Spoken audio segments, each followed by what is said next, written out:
Bagi mayoritas rakyat Indonesia, menurut hasil survei menjelang Pak Jokowi purna tugas, beliau dipandang sebagai pemimpin yang berhasil dan pemimpin yang dekat dengan rakyat.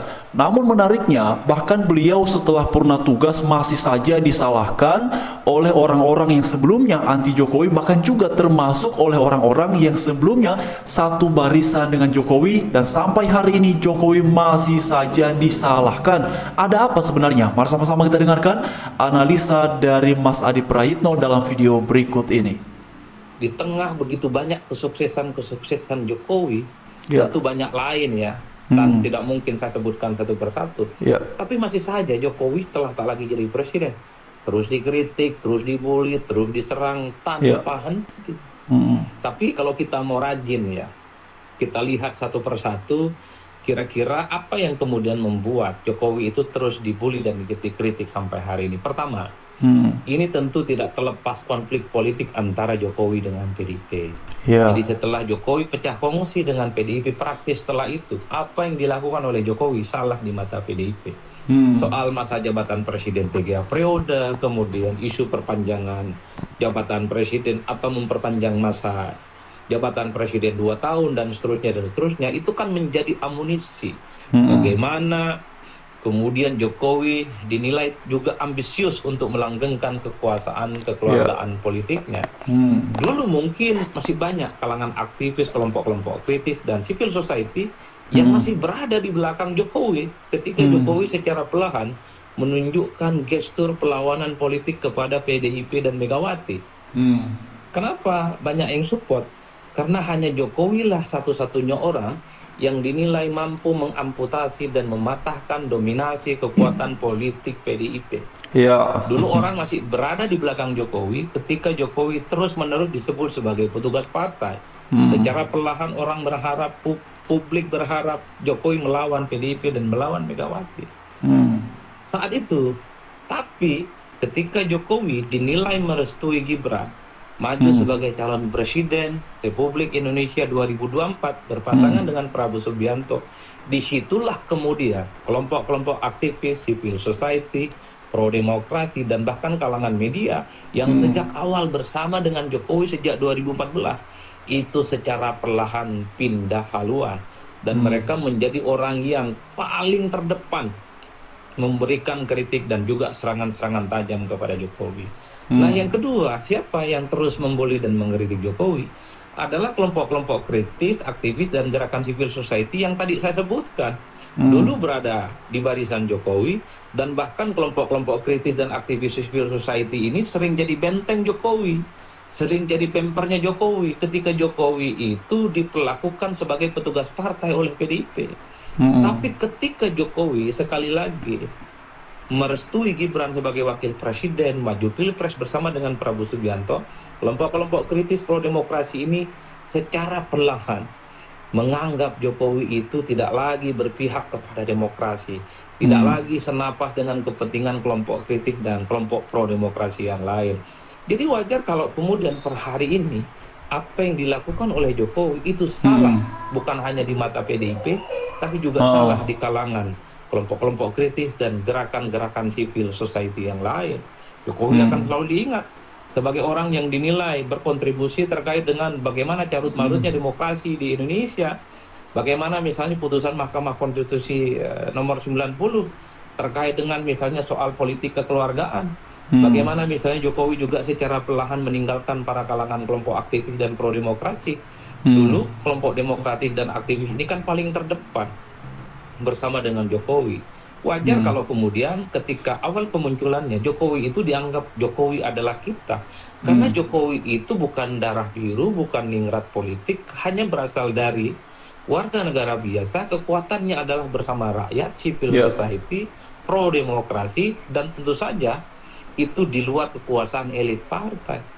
Oke, teman-teman, seperti yang kita dengarkan ya, penjelasan ataupun analisa dari Mas Adi Prayitno. Saya lihat memang apa yang kemudian beliau sampaikan ini, beliau selalu berusaha untuk menyajikannya dari perspektif netral ya. Jadi tidak berpihak kepada siapapun, baik kepada Pak Jokowi dan juga kepada pihak-pihak yang kontra dengan Jokowi, termasuk diantaranya adalah PDI Perjuangan. Namun kemudian menariknya, Mas Adi Praitno juga dalam perspektif yang netral, beliau memaparkan bahwa Jokowi itu adalah pemimpin yang kemudian punya prestasi gemilang bagi bangsa Indonesia. Ya, beliau tidak bisa dinafikan, beliau tidak bisa dipungkiri apa yang sudah selama ini dikerjakan itu benar-benar punya kontribusi besar bagi bangsa ini. Salah satu yang signifikan adalah dari periode pertama hingga pada periode kedua yang dikerjakan oleh Pak Jokowi adalah pemerataan infrastruktur di seluruh wilayah Indonesia. Jadi bukan lagi Jawa sentris, bukan lagi Jakarta sentris, bukan lagi Banten sentris, tapi semuanya adalah menyeluruh. Ya, di daerah-daerah dibangunkan bandara, perbatasan-perbatasan dibuat megah, lalu kemudian jalan-jalan untuk mempermudah akses masyarakat dibangun supaya ini kemudian bisa berdampak bagi pertumbuhan ekonomi. Dan salah satu diantaranya adalah mengenai pembangunan di Papua. Itu luar biasa sekali. Kalau dulu kita kenal ya, harga bahan bakar di sana begitu mahalnya, bahkan bisa sampai 100 ribuan, tapi sekarang diupayakan untuk harga itu bisa sama dengan yang ada di Jawa. Nah, ini salah satu prestasi gemilang yang dikerjakan oleh Pak Jokowi. Lalu kemudian mengapa dalam situasi yang seperti itu ada ya saja orang-orang yang masih menyalahkan Jokowi meskipun beliau sekarang ini sudah purna tugas? Apakah ini kemudian adalah karena sakit hati? Bisa saja seperti itu. Nah, tadi disampaikan oleh Mas Adi Praitno bahwa salah satu titik tolak mengapa kemudian Jokowi itu bahkan orang-orang sebelumnya sebarisan dengannya berpaling menyerang Jokowi itu adalah bermula ketika Pak Jokowi dinilai merestui Gibran menjadi cawapres Prabowo Subianto. Nah, teman-teman, sebenarnya begini ya. Sebelum Pak Prabowo Subianto itu kan mendeklarasikan dan memutuskan untuk Gibran sebagai cawapres ya. Sebenarnya sebelumnya juga sudah banyak ya, termasuk Anies Baswedan itu kan sudah bertemu dengan Gibran, mereka ada makan siang atau makan apa itu ya, pokoknya mereka ada duduk bersama makan.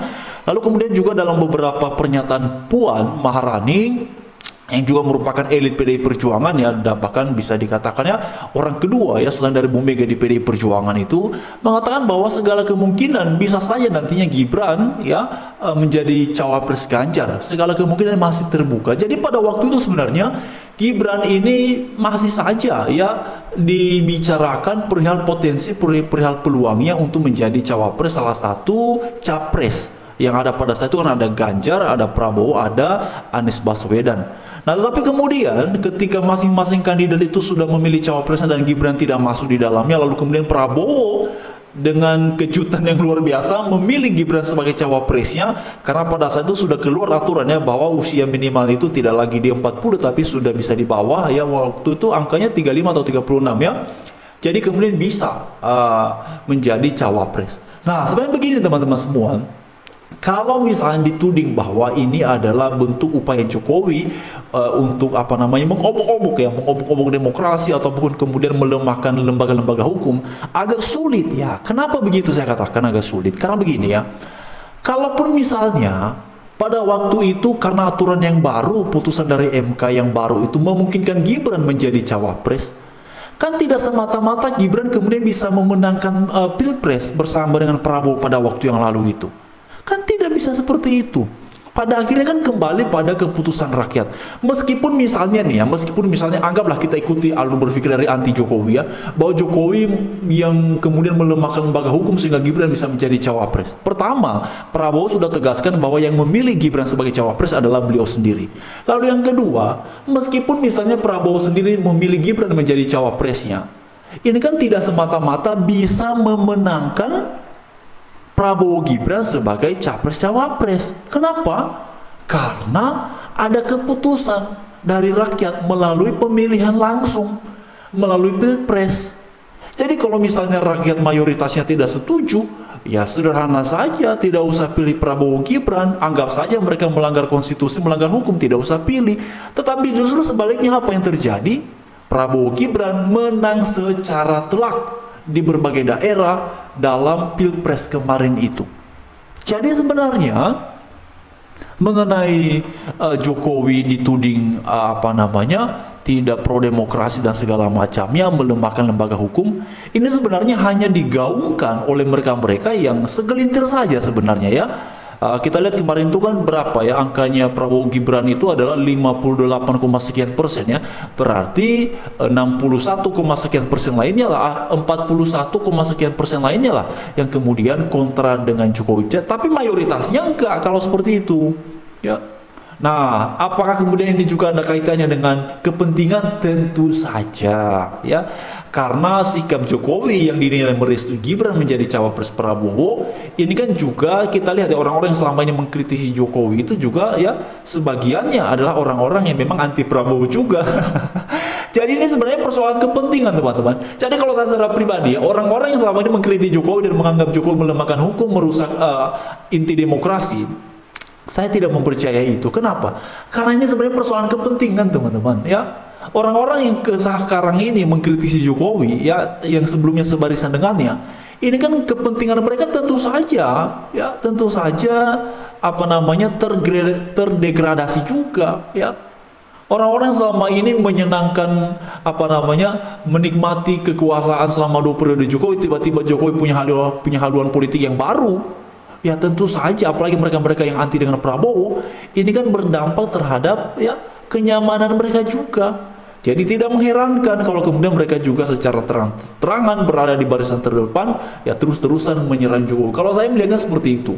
Ya, saya tidak percaya ada orang-orang yang bilang, wah ini demi rakyat Indonesia. Ah, masa mau demi rakyat Indonesia? Emang rakyat Indonesia dapat untung apa, dapat rugi apa? Ya, 58, sekian persen itu kan jelas mayoritas ya.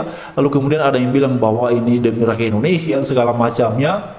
Kalau saya melihatnya, ini sebenarnya hanya karena kepentingan mereka saja yang kemudian terkebiri ataupun kemudian tidak lagi menikmati ya kenikmatan kekuasaan, karena Jokowi punya pilihan politik yang lain. Apalagi mereka-mereka yang anti dengan Prabowo yang nggak bisa lagi menikmati kekuasaan ini karena Prabowo Gibran ya berbeda haluan politik. Nah, itu dia teman-teman kalau saya melihatnya. Tentu saja sekarang yang menikmati kekuasaan adalah orang-orang yang sebarisan dengan Prabowo. Bagaimana dengan yang selama ini anti Prabowo dan pro Jokowi? Ya tidak bisa lagi.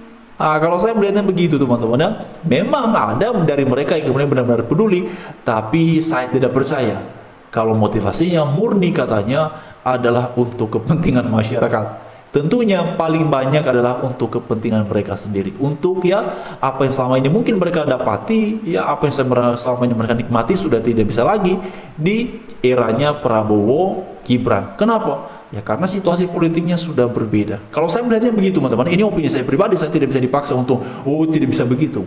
Kalau saya tidak percaya orang-orang bilang, wah kita lihat saja teman-teman ya. Kalau pada masa kampanye orang-orang yang mencalonkan diri baik itu di eksekutif ya maupun di legislatif, mereka tuh merakyat sekali loh, itu masa-masa paling merakyat. Tapi coba kalau sudah selesai masa kampanye, sudah menang, apakah sikapnya masih sama? Menurut pengalaman dan pengetahuan saya, tidak sama.